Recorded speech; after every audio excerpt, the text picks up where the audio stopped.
So, nagpamatuod kining tulo, ang balaan nga kasulatan, ang kinaiyahan o ang balaan nga espiritu, nagpamatuod o nagsulti nga ang Dios tinuod gyud nga nagtungha dinhi sa yuta.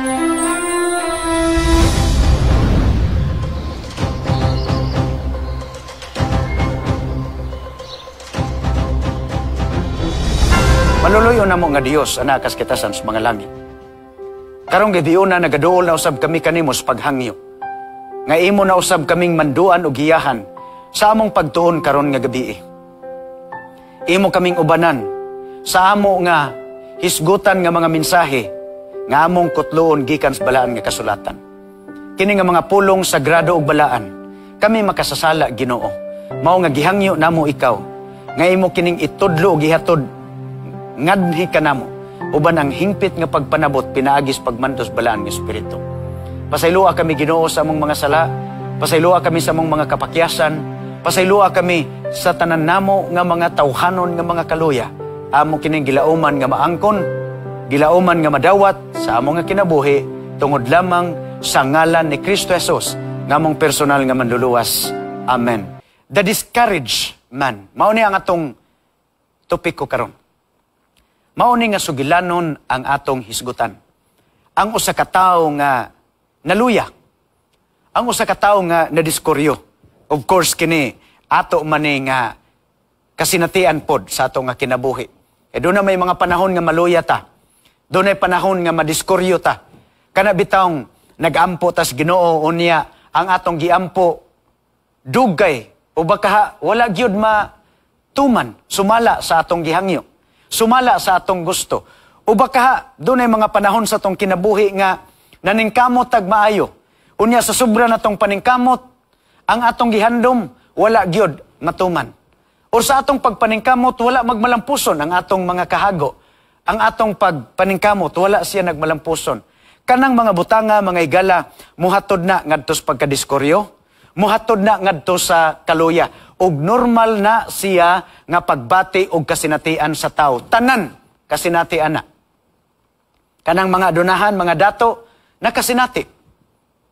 Kita nga mga kabos, mga kanang kasarangan lang ang kinabuhi, nakasinati nining tanan. Walay exempted. Mga kaigsunan ng mga higala. Kay bisan pag-unsay estado nimo dinhi sa yuta. Ako nasayod mga higala nga kining mga pag-antos, pagkadiskoryo, pagkaluya, nakimo na ninato nga kasinatian o kabahin sa atong pagkinabuhi dinhi sa yuta. Tanan tao nakasinati niini ang pagkadiskoryo. Mao ni ang atong hisgutan sa kinabuhi sa usa ka tawo diha sa balaan nga kasulatan diin sa iyang mensahero sa Ginoo, nakasinati siya sa maong pagkadiskoryo.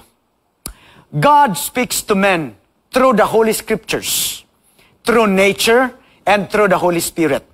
Ang Dios, makigsulti siya sa tao, una, pinaagis Biblia. Kay dili naman nato maduol ang Dios. Dili na nato siya maistorya naong naong. Sa una, ang komunikasyon sa Ginoo, maistorya niya ang tao direkta gyud. Pero sa dihang ang tao nakasala, kana siya nga pribilehiyo mga kaigsunan nawala na. Kay dili na pwede ang tao makigistorya naong ug naong sa Ginoo kay ang tao nahimo namang makasasala. Unya ang Dios nga balaan dili pwede nga siya motipon ngadto sa tao nga nakasala na. So ang gihimo sa Dios mga higala, dili man pwede nga dili niya ipadayag ang iya nga kaugalingon. So bisan og ang tawo nahilayo gikan sa Dios tungod sa ato nga mga sala, pero dunay mga paagi mga kaigsunan ng mga higala diin mapadayag gihapon sa Dios ang iyang mensahe, iya gihapon maihatod ang iyang mensahe ngadto sa mga tao. Number 1, pinaagis Biblia. So ang mensahe sa Dios, ang iyang kabubuton na padayag pinaagis balaan nga kasulatan. Ikaduha, gipadayag sa Dios ang iyang pagka-Dios pinaagi sa kinaiyahan. Kita nato sa palibot. Mga kabukiran, kadagatan, makinaiyahan sa palibot, ang katahom ni ana, nagsulti na mahitungod sa ato nga Dios. O ang ikatulo, ipadayag sa Dios ang iyang kaugalingon pinaagis balaan nga Espiritu. So So, nagpamatuod kining tulo, ang balaan nga kasulatan, ang kinaiyahan o ang balaan nga espiritu, nagpamatuod o nagsulti nga ang Dios tinuod gyud nga nagtungha dinhi sa yuta. Now, let's come to the story. Sugilanon sa tao. The discouraged man who heard God whisper. Naluya siya sa iya nga kinabuhi si Elijah. Na-discourage siya, na-diskoryo siya, pero sa iyang pagkadiskoryo mga higala, nadunggan niya ang sulti sa Ginoo. Ngadto sa iyang mga dalunggan, og kining sultis Ginoo mga kaigsunan, maoy nakapalig-on og naghatag sa iya sa pagpadayon ngadto sa unahan. Sa man siya nga sugilanon, ato ning isgutan mga kaigsunan ng mga higala. So 1 Kings chapter 19, verse 11, dito ta magsugod. Unang Hari, Kapitulo 19, versikulo 11. 1 Kings, chapter 19, verse 11. And behold, the Lord passed by, and a great strong wind rent the mountains, and break in pieces the rocks before the Lord, but the Lord was not in the wind. Tanawa ha? Doon ay makusog nga hangin nga mihapak sa kabukiran o sa mga dagko nga mga bato, mga kaigsunan. Pero ang Dios, wala didtos hangin, wala didtos dagko nga mga bato. The next line says, and after the wind, an earthquake, but the Lord was not in the earthquake. Wala gyapon didto ang Dios, mga kaigsunan. Sunod, and after the earthquake, a fire, but the Lord was not in the fire. And the next verse, the Bible said, and after the fire, a still small voice. Gikan sa makusog nga hangin, mihapak mga kaigsunan sa kabukiran, apan ang Dios, wala didto sa makusog nga hangin.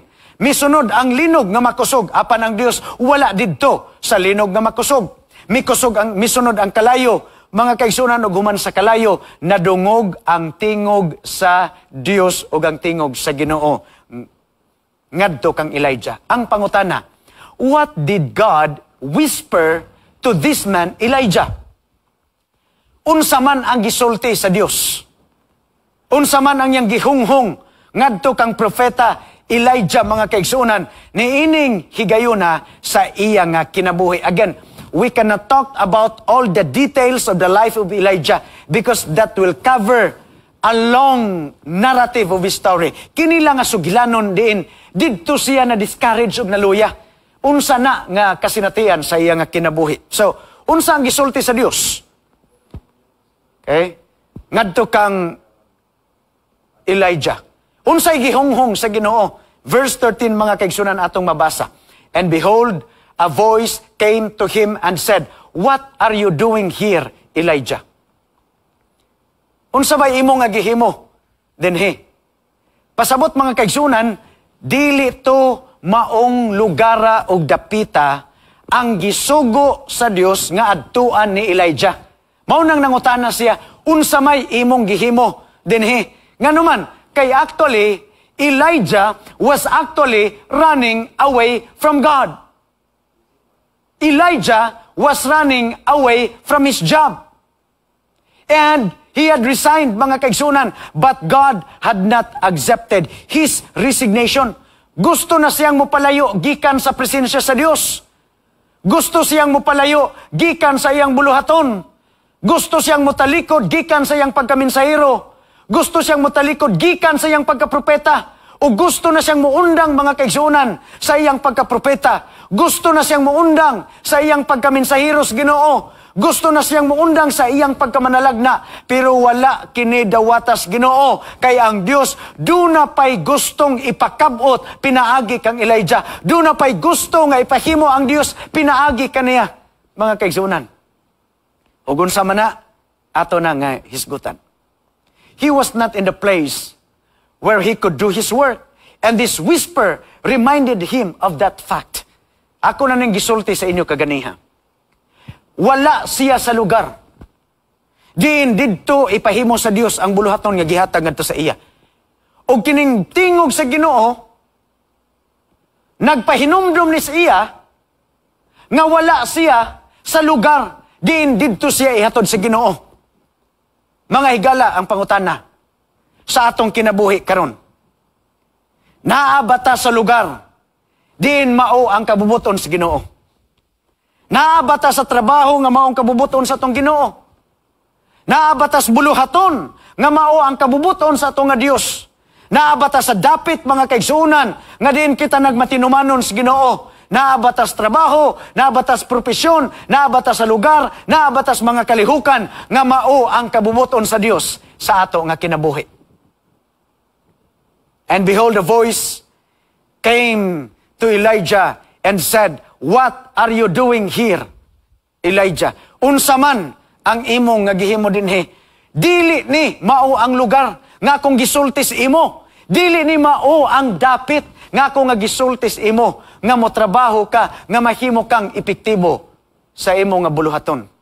Mga kaigsuonan atong hinumduman nga before ni ining higayuna, not many days before, Elijah had stood for God on Mount Carmel against 850 priests of Baal. Before siya nadiskuryo, before siya naluya, mga kaigsuonan, bag-o pa lang yun na hitabo. Ang iyang pagtindog at tubangan sa 850 ka mga mini nga propeta ni Baal. Ug sa iyang pagtindog, mga kaigsuonan, pinaagi siyang kaisog, pinaagi siyang pagampo, pinaagi sa iyang pagtindog at tubangan sa presensya sa Ginoo, nagmaisugon siya sa pagtindog at tubangan kanila sa pagsulti nga dunay tinuod nga Dios sa gingharian sa mga langit ug pinaagi kaniya kining halad karon pagasunugon pinaagi sa kalayo gipamatud-an at tubangan sa mga tao mga kaigsuonan nga ang Dios nga gisimba gilagaran tinuod kini buhi kini nga mutubag sa iyang pagampo ni adto gyudayong higayuna. Dako kayo to nga kalampusan mga kaigsuonan. Dako kaayo to nga kadaugan. Dako kaayo to nga eksperyensya sa iya nga kinabuhi. Pero human ni adto nga kadaugan, ning tindog siya at tubangan sa 850 ka mga propeta, mga mini nga mga propeta sa dili tinuod nga Dios, isog kay sang ning tindog, ligdong kay siyang nakigbisog mga kaigsuonan sa pagpamatuod sa Dios nga gisimbag yalagaran, pero nining higayuna naluya siya, nadiskuryo siya, og nahikalimot siya sa milagro nga gihimo sa Dios pinaagi sa iyang kaugalingon. Di ba mga kaigsuonan, kita kasagaran, usahay dali kayo tang malimot sa pagpakamaayo sa Dios atong nga kinabuhi. Nga kanang moabot ang mga hagit sa tong kinabuhi, malimot ta kung giunsa ta pagpanalangin sa Dios kaniadto. Naagani ang mga kasakitan sa tong kinabuhi, moabot ang mga suliran, mga kaigsuonan saga dayon tang makalimot, giunsa pagtubag sa Dios ang atong mga pagampo sa kaniadto. Maluya na dayon ta, madiscourage na dayon ta, dili na dayon ta ganahan mo ampo, dili na dayon ta ganahan mo simba, dili na dayon ta ganahan mo basa sa tong mga Biblia. Na-discourage ta, naluya ta, unya nalimot ta, giunsa ta pagmando, pagpanalangin og paggiya sa Dios sa kaniadto. Mao niyang nahitabo kang Elijah, nalimot siya sa dako nga milagro nga gihatag sa Ginoo mga kaigsuonan. Nalimot na dayon siya sa pagpadayag sa Dios, sa iyang gahom at tubangan sa mga tao, pinaagi sa iyang presensya. And sometimes, how easy also we forget God's leading in the past in our life. How God had moved His people in the past. And how God answered our prayer in the past. Malimot na dayon ta. Nga naman, kay matabunan na dayon sa mga suliran, mga hagit, ug mga pagkadiskuryo nga atong giatubang sa ato nga kinabuhi. Mauni nagsalipod mga kaigsuonan sa paghinumdum sa pagpakamaayo sa Ginoo sa ato nga kinabuhi. Mao na nga, instead of focusing onto your problems, focus on how God blessed and answered your prayers before or in the past. Imbis nga maglantaw ta sa atong mga suliran, maglantaw ta sa atong mga problema, mututok ta ngadto sa pagkadiskuryo sa atong kinabuhi, itutok mga kaigsunan ang imong mga mata ngadto sa pagkagamhanan ug pagpakamaayo sa Ginoo sa imong nga kinabuhi. And how He answers your prayer. Kay diha man ta, diha gyud ta mawad ag paglaom nga kanang ang atong hunahuna didto nagyud kanunay sa mga kabalakas kinabuhi. Mao bitaw nang niingon ang Ginoo. After anang Matthew chapter 6 verse 33, ang gisultis Ginoo, apan ayaw kamo kabalaka mahitungod sa ugma. Ngang gisultis in English, but do not worry about tomorrow because tomorrow has its own worry. Humana siya verse 33 nga nag-ingon, but seek ye God first, but seek ye first the kingdom of God and His righteousness, and all these things shall be added unto you. Human ana ni sulti ang Ginoo, ayaw ka balaka. Aron di ka magbalaka, unaha ang Ginoo. Ayaw kalimti ang Ginoo. I-prioridad ang Ginoo. Aron nga dili ka mabalaka sa kahimtang sa imong kinabuhi. Kaya nga ana lagi, ang atong kasing-kasing naputos sa mga kabalaka.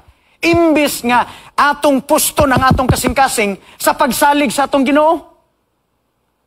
Imbis nga pusto natong kinabuhi sa pagsandig, sa pagtuo, sa paglantaw, sa pagkagamhanan sa Dios, naputos kini sa mga kabalaka o kahadlok mga kaigsunan sa atong nga kinabuhi. Nga naman, nalimot ta sa iyang pagka-Dios.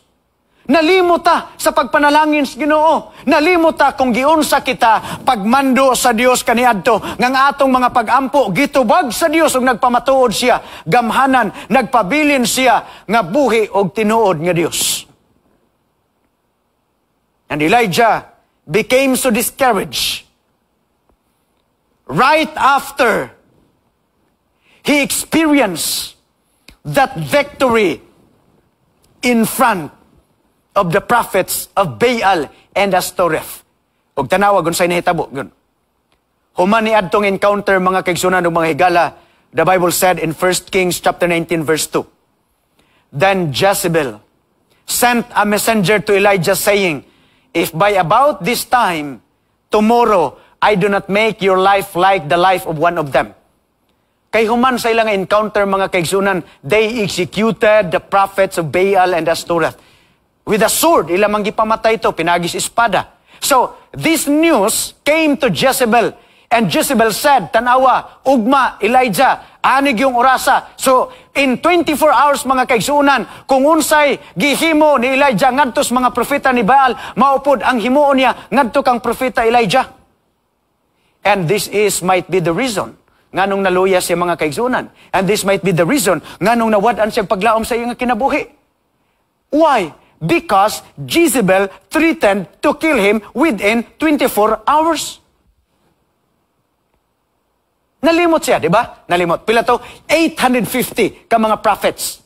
And he was able to stand in front of the prophets because he believed that God stood by his side also.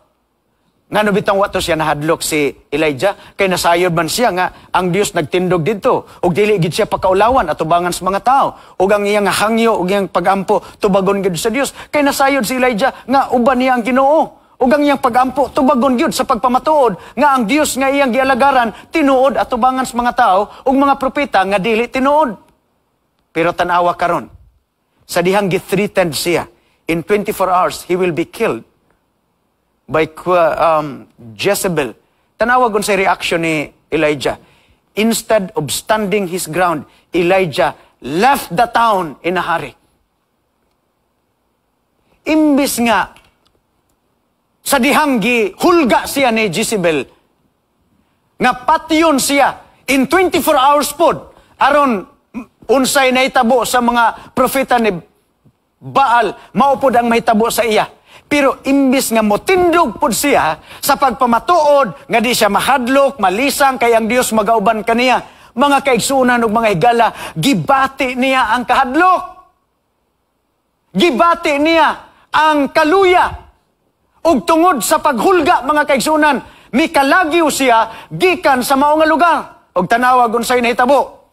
And he was afraid. And he got up and ran for his life and came to Beersheba, which belongs to Judah, and he left his servant there. But he himself, he went a day's journey into the wilderness and came and sat down under a juniper tree. Mikalagi umidagan mga kaigsunan gikan sa presensya ni Jezebel. Nahadlok siya sa hulga ni Jezebel. Nalimot siya nga ang Dios magapanalipod ug magauban kaniya nga walay tao nga makahilabot siya nga kinabuhi kay ang Dios mao may nagtindog kauban ni Elijah. Pero nalimot siya ni ana mga kaigsunan.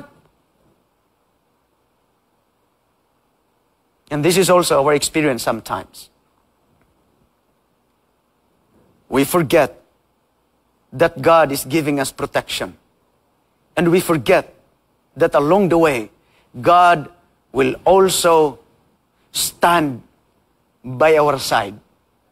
Nalimot si Elijah. Grabe to nga victory mga kaigsunan.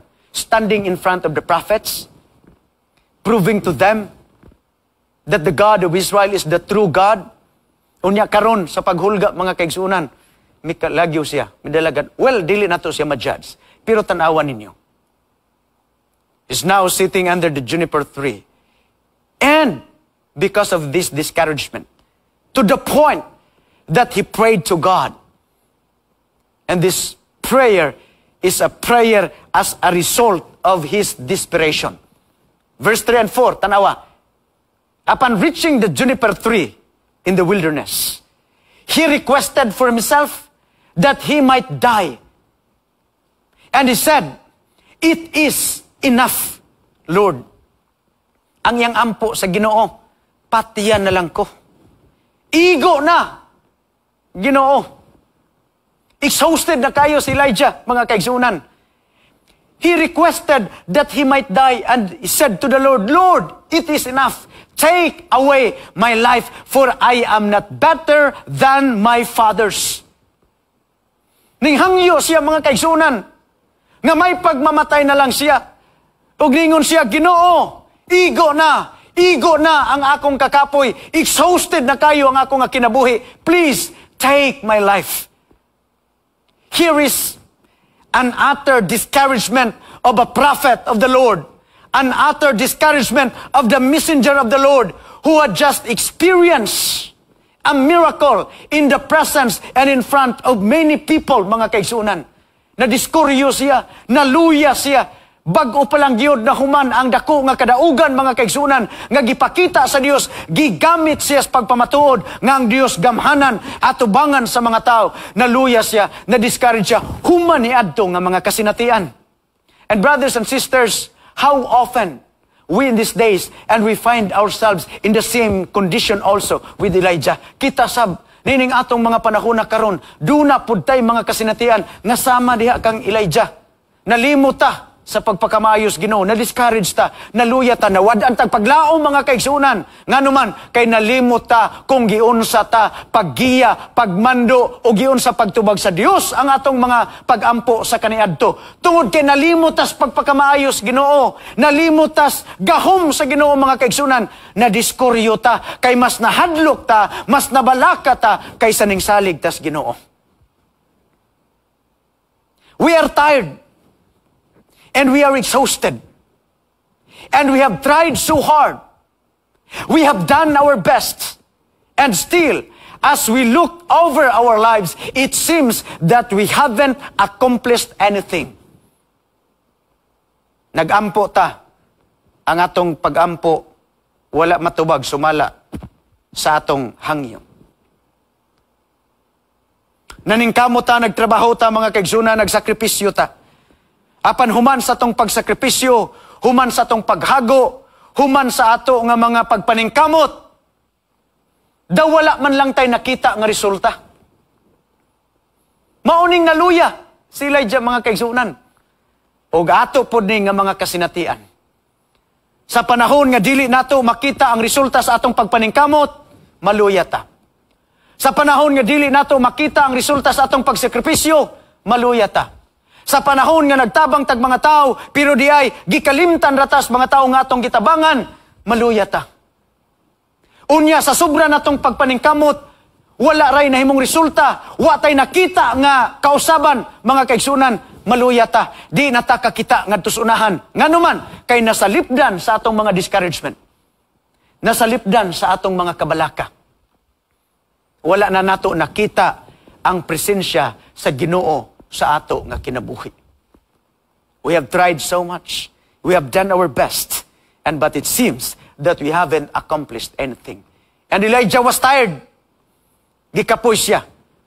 Naluya siya. And Elijah was physically and mentally exhausted and had reached the end of his endurance. Nakurot na yang kusog. Gikapoy na gyud siya mga kaigsunan. Ug murabag kanang niabot na gyud ang point nga nakurot na ang enerhiya sa iya nga kinabuhi. And this very prophet lay down under the desert, the juniper tree, and he just wanted to die. But God knew what he needed was rest. What he needed was sleep. And what he needed was what? Was food. Nasayod ang Ginoo, mga kaigsuonan, nga ang gikinahanglan ni Elijah, kinahanglan ra gid siyang mopahulay.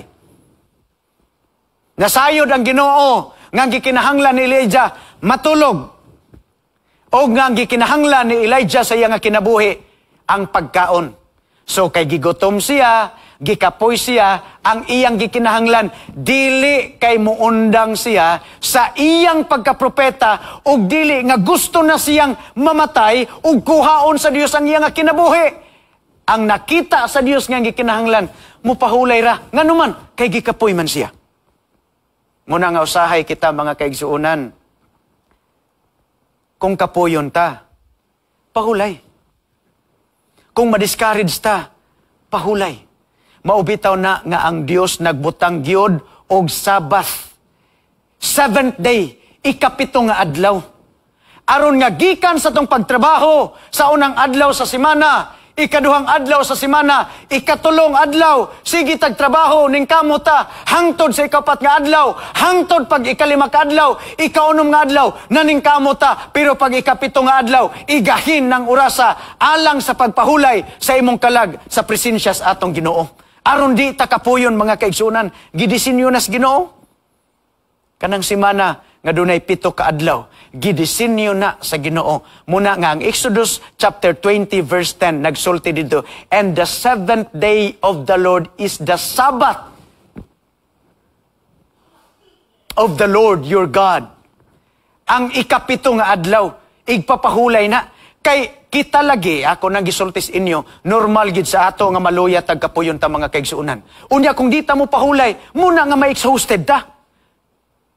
Sige na tong trabaho gyud kay gusto gid ta mo dato. Sige na tong paningkamot gyud, tagduha tong trabaho, tagtulo atong mga sideline, tag-upat ang ato nga mga kanang mga negosyo trabaho diha nga gipangsudlan, kay aron lang gyud nga mga dato ta. Nya wanay pahulay nga atong lawas. Unya diay hangtod karon, pobre ra man gihapon ta. Pahulay, mga kaigsunan. Maubitaw na nga, ang adlaw, hayag. Nga naman, ting trabaho. Pagkagabi, nga nung ngit-ngit man, kay ting pahulay. Unya, ang nagdisenyo, ana, ang Ginoo, mga kaigsunan.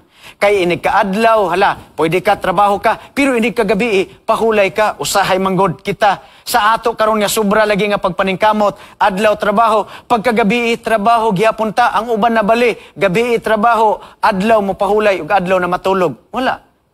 Gidesign sa Ginoo mga kaigsunan natong lawas. Dili kay kung tanan lang sige nig trabaho, sige lang og pagpaningkamot maluya gini siya kay parihara na siya og makina. Nga kun ang makina magsigig andar init na kayo na mga kaigsunan, dali na maguba ang makina kung walay po pahulay. Maupod na ang ato nga lawas. Kung magsige lang tagtrabaho mga kaigsunan nga wala tay pahulay, wala tay kanang oras na para sa tong pamilya, wala tay oras na para sa tong kaugalingon. Wala na tay oras para sa tong Ginoo. Moabot gyud ang higayon nga maluya ta, ma-discourage ta mga kaigsunan kay nahutda na tagkusog sa atong kinabuhi. That's why kinahanglan yung mugahin tag adlaw sa adlaw igpapahulay nga isandig ang atong mga kalag ngadto sa Dios aron makapahuway ta gikan sa kakapoy sa atong mga trabaho dinhis kalibutan. Ang akong asawa, basta moingon na gani na siya nga, mura mangkog kanang gikapoy, oy mura mangkog nasubo, mura mangkog kanang depressed. Moingon na dayon ka na siya nga, sige, adto tas gawas, mga unta, unya, kaon tag ice cream, kay ganahan man kina siya ice cream, ganahan kina siya kanang chocolate. Unya, inig ka, magdungan mi, adto mi. Ako, bisag di ko ganahan kayog chocolate niya, dili ko ganahag ice cream, pero for the sake sa akong asawa, kay na-discourage lagi, apil kong kaon, oy. Apil kong kaon. Pero human, ana, makita na nako siya nga, mupahiyom na dayon. Makita na nako siya nga, mura na dayon siya, nahuasan gikan sa iya nga kakapoy. And that's the normal experience of human beings. So there, under the juniper tree, Elijah found them at an angel's hand, the rest, the sleep, and the food, and the providence of God. And how blessed is that God does not forsake us when we forsake ourselves. So, after his rest under the juniper tree, Elijah went on still farther away from Queen Jezebel into the depth desert. And he arrived at the Mount Horeb, and there he went into a cave. So sa iyang pagpalayog, pagpadayon sa iyang paglabigar, mga kaigsunan ng mga higala, adto ta sa katapusan nga punto nining ato nga narrative og sugilanon karon. He arrived at the Mount Horeb. Abot siya dito sa bukid sa Horeb. Unya misulod siya sa langob. Pagsulod niya dito sa langob, dito na nato mabalikan ang teksto nga to nga gisulti kaganiha nga miabot ang tingog sa Ginoo sa iya. Didto gyud sulod sa cave. So 1 Kings chapter 19 verse 13. While inside the cave, behold, a voice came to him and said, miabot ang tingog mga kaigsunan, ngadto kaniya samtang naa siya dito sa sulod, sa langob. Og ang pangutanan nagsulti, what are you doing here, Elijah? What are you doing here, Elijah? So, nagtuo siya, nga makapalagyo siya, gikan sa presensya sa Ginoo, unya mutago siya dito sa kanang ilalom sa langob. Nagtuo tingali siya mga kaigsunan nga makalingkawas ni siya gikan sa Ginoo kung tuwa na siya dito sa langob. Pero hinumdum niya, friends, there is no place where we can go to be out of the reach of God's eye, His arm, and His word. Wala gyud lugar din sa yuta nga makaikyas ta gikan sa tawag ug pagmando sa ato nga Ginoo. Kay bisan kag matabunan kas tibuok nga kabukiran mga kaigsunan, makita gyud gihapon kas Ginoo, kabuton gihapon ka sa iya nga kamot kay di ta makalingkawas gikan sa presensya sa ato nga Dios. Question: was that the place for a prophet when the people needed his message? Mao ba tong lugara og dapit? Ang kabubuton sa Ginoo mga kaigsunan nga mag-istar si propeta Elijah, diin ang iyang mga mensahe gikinahanglan sa mga tao aron madasig ug maligon sila. Dili. Ang mga tao nagkinahanglan dito og pangulo. Ang mga tao sa Israel nagkinahanglan og mensahero nga gikan sa Ginoo, pero si Elijah ning tago mga kaigsunan didto.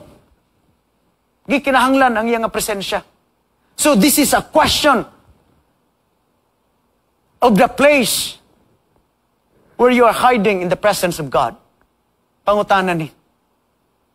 Ipangutana siya. What are you doing here? Nining lugar. Elijah answered, tanawa iyang tubag, I have been very jealous for the Lord God of hosts, because the children of Israel have forsaken thy covenant, and thrown down thine altars, and slain thy prophets with the sword. And I only, the one left, and they seek my life to take it away. Maudi ay nganing dagan og nipalayo siya. Og ming ikiya siya mga kaigsunan. Ngano? Kay siya nalay nahabilin sa mga propeta, sa mga matinud-anon nga mga mensaheros Ginoo, siya nalay nahabilin o gigukod pagyud ang iya nga kinabuhi mga kaigsunan aron nga patyon siya nga siya na lang usa ang nahabilin sa mga propeta sa Dios sa Israel. Maulagi nga naman kay nalimot siya nga ubanan siya sa Ginoo. He thought that he was the only man left who served God.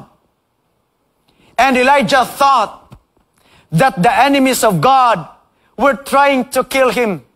Elijah felt that there was nothing more he could do, that all the effort for the godless people was useless. Alang kang Elijah mga kaigsunan, gibuhat na niya ang tanan.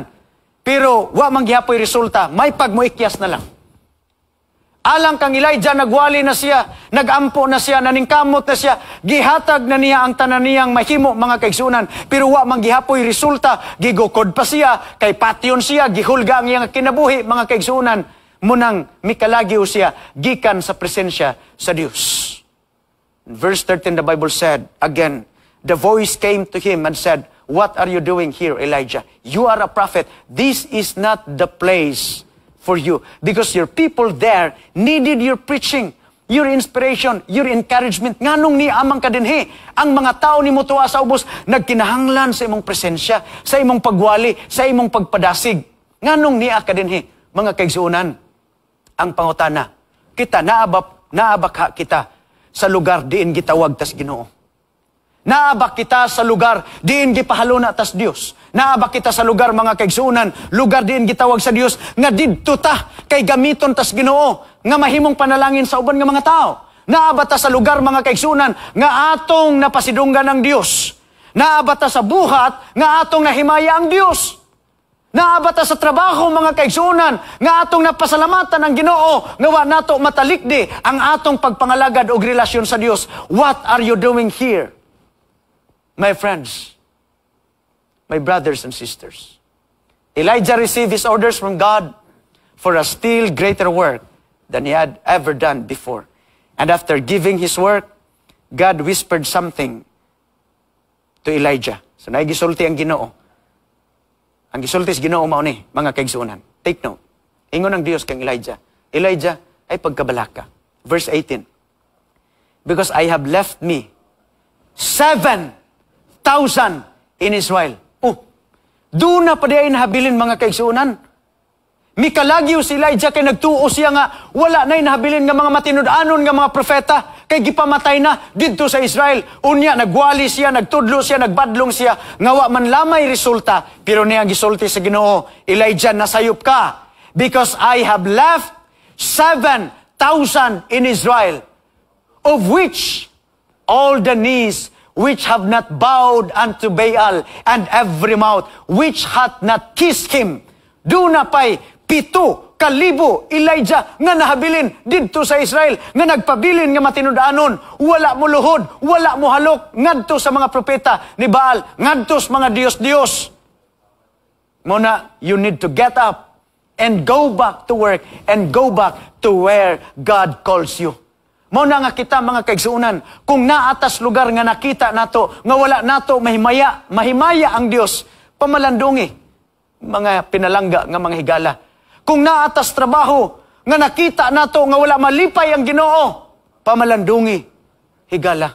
Naatas dapit nga nakita nato, wala nato mapaligon ang relasyon nato ngadto sa Dios, pamalandungi, higala. Kay malipay gyud ang Dios nga naatas trabaho, naatas buluhaton, naatas dapit, diin atong napasidunggan ang pagka-Dios sa atong manluluwas. In the far land of trial and tribulation, even in the cave of discouragement, remember this, we can hear the voice of God in our heart. Sa panahon nga naluya ta, o sa panahon nga nadiskuryo ta, mga kaigsunan, o sa panahon nga nawad-an tagpaglaom, hinumdumini, madungog nimo ang hunghong sa Ginoo sa pagpadasig nimo, sa paglig-on kanimo, ug sa pagsulti kanimo nga wala katalikdi sa ato nga Dios. And to Elijah came the word of God, which sustained him through everything. Elijah did not die under the juniper tree. Wala siya mamatay, si Elijah. Ilalom dito sa kahoy sa juniper tree, di nagampo siya nga mamatay na lang siya, mga kaigsunan. Nor in the cave, dito sa langob, wala siya mamatay. Nor by the hand of Jezebel or the prophets of Baal. Elijah never died at all, because Elijah was translated that he should not see death. Praise the Lord, mga kaigsuunan. Gusto na siyang mamatay tungod sa iyang pagkadiskoryo. Pero dili tumao ang plano sa Ginoo. Gusto na niyang mupahulay sa dayon, mga kaigsuunan, pero wala gitugot sa Dios. Kay dili to mao ang kabubuton sa Ginoo. Gusto na siyang mamatay dito ilalom sa kahoy, pero wala gitugot sa Dios. Gusto na siyang mamatay dito, ilalom sa langob mga kaigsunan, wala gitugot sa Dios. Kay ang kabubuton sa Ginoo, dili siya makasinati og kamatayon, kay lalinon sila sa Ginoo, dadon siya padulong sa langit, aron dili siya makasinati og kamatayon dinhi sa yuta. Pagkatahom sa plano sa Dios sa iya nga kinabuhi. Sayop di ay ang iyang gilantaw mga kaigsunan kaysa panglantaw sa Dios sa iya nga kinabuhi. Dili di ay mao ang gusto niyang masinatian kaysa plano sa Dios sa iya nga kinabuhi. Mga kaigsunan ug mga pinalangga nga higala, hinumdumini ang Dios dunay mas nindot nga plano kaysa imong gihandom og yunakuna. Ang Dios dunay mas tamis nga kabubuton alang sa imong nga kinabuhi kaysa imong nga giampo. Muna nga ayaw kaluya kung sa panahon mga kaigsunan nga imong gihandom wala matuman. Ayaw kaluya nga kung sa mga panahon ang imong mga pag-ampo wala matubag sa Dios. Sibo sa imong gihandom o giampo mga kaigsunan. Nganuman kay mas nindot, mas angayan ug mas maayo ang plano sa Ginoo sa imong nga kinabuhi. And God has a place for you, brothers and sisters. And He has a work for you, my dear friends. Are you in that place? And are you doing that work? Naaba ka niya nga dapit. Naaba ka niya nga buluhaton. Nga imong nahimaya, nasimba, napasidunggan ang Diyos. If not, brothers and sisters, will you not listen to the still, small voice of God's Spirit in your heart? Sa pag-abli sa imong kasing-kasing, o sa pag-abli sa imong igdulungog, aron imong paminawon ang hunghung o ang sulti sa Ginoo o sa balaan nga Espiritu sa imo. Isulti ko kaninyo, tulo ka paagi ang pagpadayag sa Dios sa iyang kabubuton sa tong kinabuhi. Pinaagis balaan kasulatan, pinaagis kinaiyahan, o pinaagis balaan nga Espiritu nga magasulti sa imong kasing-kasing sa pagtudlo o pagsulti nga mauni ang kabubuton sa Dios sa imong nga kinabuhi. Will you not now listen to the Word of God and look to Jesus, look to Christ, and look to the Lord who is the source of our salvation? Dili ba nato ilingi ang atong mga ulo? O gilantaw ang atong mga mata ngadto kang Kristo, nga mao ang tinubdan sa kaluwasan. Dili ba nato ilantaw ang ato nga hunahuna mga kaigsunan ngadto kang Kristo, nga mao'y nagluwas ka nato gikan sa atong mga kalapasan. Dili ba nato ilingi ang atong ulo ngadto sa Dios, nga mao'y tinubdan sa paglaom, maghatag og kahayag, direksyon ug katuyuan sa imong nga kinabuhi. Iliso ang imong kasing-kasing ngadto kang Kristo. Iliso ang imong aping ngadto sa ato nga Dios ug dawata ang iya nga saad nga siya magauban kanimo sa panahon nga ikaw maluya. Magauban siya kanimo sa panahon nga ikaw madiskuryo. Magauban siya kanimo sa panahon nga magatubang ka og mga dagko nga hagit sa imong nga kinabuhi.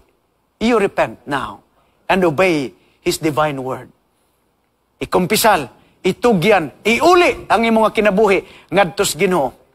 Because now is the time. Now is the time. And this is the hour to start. Because my brothers and sisters, there is only one thing that can satisfy today and forever. And that is the name of Jesus Christ. Doon na ray usa ka tao nga makaluwas sa ato. And that is Jesus. Only He can save us. And it's only Jesus who can give us forgiveness. Only Jesus who can offer us eternal life. Atong iuli ang atong kaugalingon ngadto sa Dios. Atong ihatag ang atong kinabuhi ngadto sa Dios. Ato nga ablihan ang atong kasing-kasing sa pagdawat kaniya dinhi mismo sa ato nga kinabuhi. Magampo kita, mga higalag, mga kaigsuonan. Ginoong Dios karon nga gabi, among gipasalamatan ang mensahe nga midulot sa among kasing-kasing. Among gipasalamatan ang imong saad nga ikaw dili magatalikod ug magabiya gikan kanamo. Salamat sa imong pagsakripisyo ug salamat sa imong pag-anhi gayud sa yuta aron imo kaming sakmiton ug imo kaming luwason gikan sa among mga kaluya gikan sa among tawhanon nga mga kasalanan. Salamat nga ikaw, Ginoo, magahinumdum kanunay sa imong mga katawhan, magahatag sumala sa among gikinahanglan sa matag adlaw. Dawata ang among pag-ampo, kay amo kining gipangayo o gilauman nga maangkon, tungod lamang sa matamis nga ngalan ni Kristo Jesus, nga mong personal nga manluluwas. Amen. Dagang salamat mga igalag, mga kaigsunan, sa inyong pagsunod o sa inyong pagpaminaw nining ato nga topiko karon nga gabi. Ang Dios magauban ug magapanalangin kanatong tanan.